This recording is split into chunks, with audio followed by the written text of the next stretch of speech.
անպայման կամերան նենց դիրքով է դնում, որ իր հետույքը մաքսիմալ սենց կամերայի մեջ լինի, ինքը ունենում է միլիոնավոր դիտումներ եւ 100,000-ավոր վաճառքներ։ Ժամանակակից հարցերից մեկը,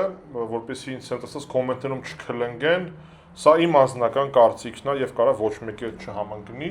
Պատկերացնենք աղջիկ, որ նկար է նկարում, այդ նկարը շատ տենց լուրջ արվեստի գործ չի, ուղղակի սենց բզբզում է իր համար, դա իմ կարծիքն է,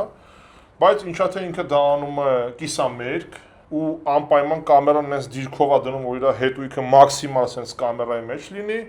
ինքը ունենում է միլիոնավոր դիտումներ եւ 100,000-ավոր վաճառքներ։ Ու շատ տենց այդ տենդենսը շատ է։ Ինչ կարծիք ես, ինչով է դա նորմալ։ Չէ, միանշանակ նորմալ չի, բայց դրա մասին մի քիչ ուրիշ ձև ես մտածում, երբ նոր ես սկսում։ Ուրիշ ձև ես մտածում, երբ արդեն դու քո անելիքը գիտես, ուրիշ նպատակներ ունես, այսինքն այն սկզբում կարող է մտածես շատ լավ կլինի, որ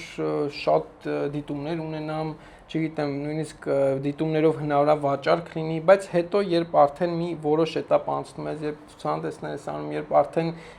որոշակի տեխնիկական հագեցվածություն ունես, էլ չես մտածում այդ կարգի բաների մասին։ Հիմա ես մտածում եմ ավելի շատ, չգիտեմ, մի մեռած ոճ կա, որը որ